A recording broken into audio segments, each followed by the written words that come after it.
So here's my 1948 Ford F-1 on a 97 Dodge 3500 chassis. I bought this truck when I was 15 and had intentions of having it done for when I was 16. Well, it sat for 4 years, and then finally one day I started work on it when I was about 20-ish, 19. That's when I bought the Dodge, and it took about 2 years said and done to get everything done. I pretty much learned to weld and fabricate on this truck. I had little to no experience welding before I started this thing. I had a couple buddies teach me how to weld a couple panels in, stuff like that, and then went from there. The color is pure white. It has no other colors in it. It is single stage, nothing crazy. As you can see, it's all scratched up, banged up from loading stuff up on it. So the cab itself is a 51. I label it as a 48 because it's a 48 front end. They have a little bit different grille. I like the bigger back window and the dash design. When I got the cab, it was the cab and front end on the factory frame, but the cab was shot pretty much a foot the whole way around. I replaced the cab corners, halfway down the door, rockers, new firewall, new floor, replaced a bunch around the windows, stuff like that. And as for the 97 Dodge, it was a extended cab long bed, 2-wheel drive. I pulled the whole body off, but left the motor, trans, axles, everything in the factory spot, and just sat the 48 or 51 cab directly over the top. For cab mounts, you can see the front is the factory Dodge cab mount. I cut it off the frame, moved it up, used the factory rubber. And then for the rear, I built a custom one that fit around the fuel tank. So after I got the cab mounted, I moved to the front end. I bought this fiberglass flip front end and made a couple modifications to it. For the hinge, I fiberglassed in a piece of 4 by 1/8 inch steel, I think it was, around the inside, and built this whole frame that the hinge bolts into, along with the bumper that pivots with it. And I used a 4-link bushing inside the frame there and welded all these brackets to it. Inside, I had to rebrace a couple things with the angle iron and fiberglass on both sides. Had a couple patches I had to make. I cut the wheel wells bigger in this. They originally came down to about here and wrapped around. I cut them a little bigger, reshaped the whole inside down to the bottom. When I first did this hood, it cracked probably about 2 inches up in here really bad. After we reinforced inside, it cracked a tiny bit, but definitely a lot better than what it was.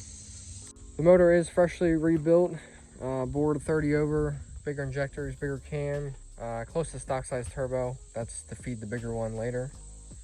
For the motor, it is in the factory location, factory motor mounts, everything like that. I didn't change anything. I left it all in the correct location. For the radiator, it is out of a stock car. I made a custom little mount there and then ran all the hoses and everything. These are the rad supports. I did LED light strips underneath them to light up the motor at night. Brake setup is out of a stock car. It is proportioned off to front brakes, rear brakes, and then clutch is the 3 different reservoirs. Same with the steering column out of a stock car from here up, and then this is all Dodge. Throttle pedal out of a stock car, and then the cable is a universal cable. Right now, obviously it's not intercooled. I have a small turbo on it now. Hopefully I will have a compound set up here shortly, and then that's when I run the whole intercooler down underneath the radiator. The whole goal for this thing was something easy to work on, and I think I got that pretty good. No inner fenders. I can stand inside here and work on whatever I want. Moving inside, these are 65 Mustang seats that I recovered. Whole center console I built with all my gauges and everything in it. Shaved dash with aftermarket gauges. There's the stock car steering column, just a rat rod turn signal, doubled in Apple CarPlay head unit. Here's the tilt and setup from the inside. The throttle pedal obviously is custom with the Hunt Tyler plate in it. Another thing I want to do down the road is door panels. These are the factory door panels from 1948. I want to do bead rolled aluminum, come the whole way up, make them look a lot nicer with an armrest. Right now I don't have the speedometer hooked up, and my oil pressure gauge is junk, so that's why none of those are hooked up. I have all the wires run, I just didn't get to it. Then I have my high beam light. I have my fan indicator when that kicks on. Obviously my turn signals. And then down here I got the gauge for the rear bags. Just helper bags. And then I got boost and EGTs. And then all my switches.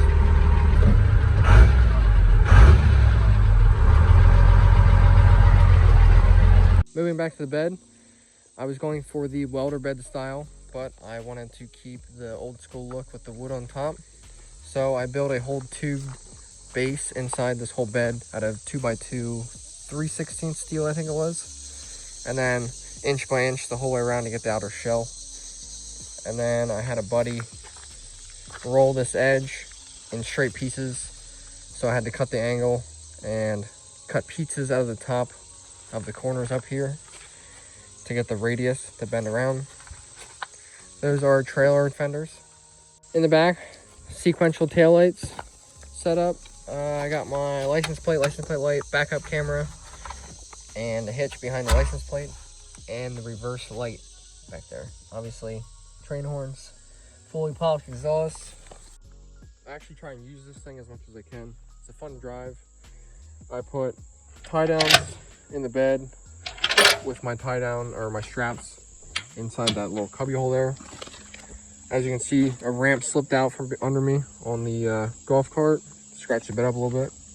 Just adds character. For the headache rack, I use straight sections of tubing. I bought weld-on 90s and seamed them pretty good. And then behind it, I have a piece of aluminum with a LED light strip in there that lights it up at night. So a lot of people ask what the deck plates are. Under this one and the other rear one is just more clearance for the rear tires. The deck boards stop right about here the whole way around. So I added about 1.5 inches of clearance inside the tires. And then obviously over there is my filler neck for my gas tank.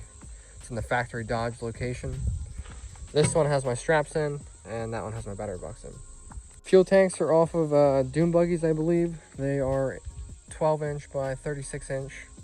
They came with the straps, and then I had my buddy Colin build me stainless steps that I bolted straight on there to get in and out. I brought up to the shop quick to look underneath. You can see everything pretty good. There's the tubing for the bed. Obviously it's really dirty, but there's the battery box on one side. And there's for straps. For wheels, these are American Force 19.5s. They are 8x6.5. They fit the factory Dodge, so that was a nice part. I can just buy regular wheels for this thing. Also, with the front wheel, as you can see, the rear, I built the bed just to make them fit. But the front wheel of the factory dually stuck out of the fenders, and I hated that look. So I converted the front back to a regular pickup, back to a single rear wheel. And that was just getting rid of the 6-inch spacer or whatever. And then I went and bought either 1.5 inch or 2-inch spacer and bolted that on. And since I got 19.5s, they cleared the whole brake and rotor and all that. So that was my way of getting the front tires back in a little bit. I don't have any issues with rubbing or anything like that. But yeah, this tire usually stuck out. I think it was like 2 or 4 inches more than what it was. So for my least favorite part about this truck, has to be where the flip front end touches the cab. I've been fighting this thing constantly, trying to figure out the best way. I've redone it probably 4 times now. You can see where the rubber touches, and now it's wore a little bit through the paint. That would come out if I buffed it, but the top here, I had a rubber glued on, wore that off. Gonna try different things. I might try textured paint. We'll see. Gonna keep scrolling until I figure out what works the best. Even my cables are starting to rub through. But I drive this thing a lot. I probably put close to 6,000 miles on. So every little scratch doesn't really bother me too much, but that definitely bothers me a lot. So hopefully I can get that figured out. So that's pretty much it. Just a general overview. Hopefully the next video will get into starting builds. Go like and subscribe and comment any questions. And thanks for watching.